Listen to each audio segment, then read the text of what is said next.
ഇനി നമുക്ക് നേരെ കൊല്ലത്തേക്ക് പോകാം. അവിടെ കണ്ണൻ നായർ തുടരുന്നുണ്ട്. കണ്ണൻ, മറ്റിടങ്ങളിലെല്ലാം മോക്ക് പോളിംഗ് പ്രശ്നങ്ങളൊന്നുമില്ലാതെ പൂർത്തീകരിച്ചു. പക്ഷേ കൊല്ലത്ത് പാണ്ടിത്തിട്ടയിൽ ചെറിയൊരു പ്രശ്നമുണ്ടെന്ന് മനസ്സിലാക്കുന്നു. അത് പരിഹരിച്ചോ?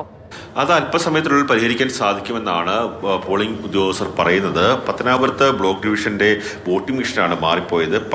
പട്ടാഴി പാണ്ടിത്തിട്ട ഗവൺമെന്റ് LPS ബൂത്തിൽ നടത്തേരി ബ്ലോക്ക് ഡിവിഷന്റെ മെഷീനായിരുന്നു എത്തിക്കേണ്ടിയിരുന്നത്. എന്നാൽ അവിടെ എത്തിയത് തലവൂർ ഡിവിഷന്റെ വോട്ടിംഗ് മെഷീനാണ്. അത് ഈ മോക്ക് പോളിംഗ് നടക്കുന്ന സമയത്താണ് ആ ഒരു തെറ്റ് മനസ്സിലായത്. അതിന്റെ അടിസ്ഥാനത്തിൽ ഈ വോട്ടിംഗ് മെഷീനുകൾ മാറ്റി കൊണ്ടുവരാൻ വേണ്ടിയുള്ള നടപടികൾ ആരംഭിച്ചു. ആ പ്രദേശത്ത് ആ ബൂത്തിൽ എന്ത് തന്നെയായാലും 7 മണിക്ക് പോളിംഗ് തുടങ്ങാൻ സാധിക്കില്ല എന്നുള്ളതാണ് നമുക്കിപ്പോൾ മനസ്സിലാക്കുവാൻ സാധിക്കുന്നത്.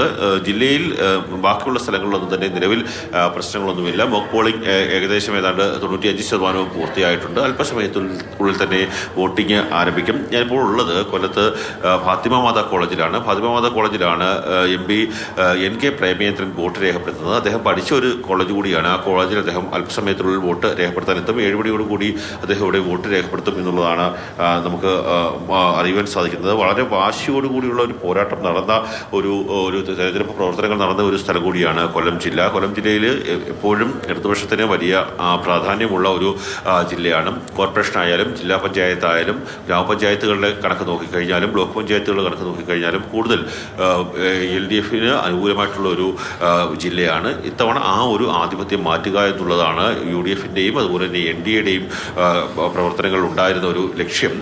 പ്രത്യേകിച്ച് പുല്ലൂർ പോലെയുള്ള സ്ഥലങ്ങളിൽ NDA അല്പം പിന്നിലായിരുന്നു. കാര്യം 13 സ്ഥലങ്ങളിൽ സ്ഥാനാർത്ഥികളെ നിർത്താതെ അവിടെ മറ്റു ചില ആൾക്കാർക്ക് ഒരു പിന്തുണ നൽകുന്ന ഒരു രീതി NDA അവലംബിച്ചിരുന്നു. അത് വലിയ തെരഞ്ഞെടുപ്പ് പ്രവർത്തനങ്ങൾ വിഷയങ്ങൾ ഉണ്ടാക്കുകയും വിവാദങ്ങൾ ഉണ്ടാക്കുകയും ചെയ്തിരുന്നു. എന്നാൽ ബാക്കിയുള്ള സ്ഥലങ്ങളിലേക്ക് വരുമ്പോൾ പത്തനാപുരമായാലും അതുപോലെ തന്നെ കൊല്ലം കോർപ്പറേഷനിലേക്ക് വരികയാണെങ്കിലും നഗരസഭകളിലേക്കൊക്കെ തന്നെ വരികയാണെങ്കിലും അവിടങ്ങളിലൊക്കെ തന്നെ വളരെ വാശിയോടുകൂടിയുള്ള ത്രികോണ പോരാട്ടത്തിലേക്ക് എത്തുക എന്നുള്ളതായിരുന്നു ഓരോ മുന്നണികളുടെയും ലക്ഷ്യം. കാര്യം കഴിഞ്ഞ തവണ UDFന് 10 സീറ്റായിരുന്നു കൊല്ലം കോർപ്പറേഷൻ ഉണ്ടായിരുന്നത്. പക്ഷേ അത് മാറ്റി ഇത്തവണ ഭരണം പിടിക്കുക, കഴിഞ്ഞ 25 വർഷമായി ഒരു തവണ പോലും ഭരണം പിടിക്കാൻ UDFന് സാധിച്ചിട്ടില്ല.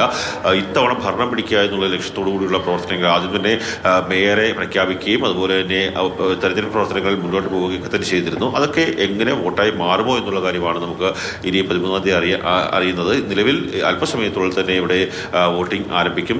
നഗരസഭകളിലൊക്കെ തന്നെ വലിയ രീതിയിലുള്ള ഒരു തിരക്ക് നമുക്ക് അറിയാൻ സാധിക്കുന്നുണ്ട്. പ്രത്യേകിച്ച് കിഴക്കൻ മേഖലയിലാണ്, മലയോര മേഖലയിൽ തോട്ടം തൊഴിലാളികളൊക്കെ തന്നെ ഏറെയുള്ള ഒരു മേഖലയാണ്. അതുകൊണ്ട് തന്നെ ആ പ്രദേശങ്ങളിലൊക്കെ തന്നെ രാവിലെ തന്നെ വന്ന് വോട്ട് രേഖപ്പെടുത്തി മടങ്ങുക എന്നുള്ള ലക്ഷ്യത്തോടു കൂടി എത്തുന്ന വോട്ടർമാരുണ്ട്. പക്ഷേ ഞാനിപ്പോൾ നിൽക്കുന്ന കണ്ടോൺമെന്റ് ഡിവിഷനിലെ 5-ാം നമ്പർ ബൂത്തിൽ വോട്ടർമാർ ആരും തന്നെ എത്തിയിട്ടില്ല. അല്പസമയത്തിനുള്ളിൽ തന്നെ വോട്ടർമാരുടെ ഒരു ഒഴുക്ക് ഇവിടെ നമുക്ക് കാണാൻ സാധിക്കും.